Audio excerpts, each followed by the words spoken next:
হাসি পেয়ে গেছে।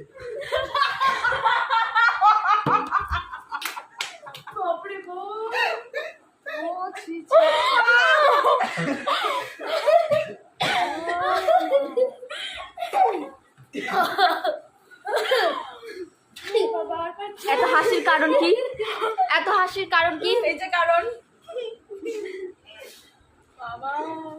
বাবা বাবা বাবা, মনে হচ্ছে কাল বৈশাখী ঝড় নেমে গেল একটা।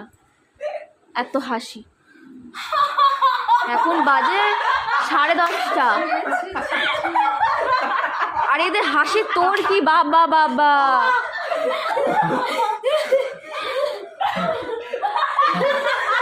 সিরিয়াসলি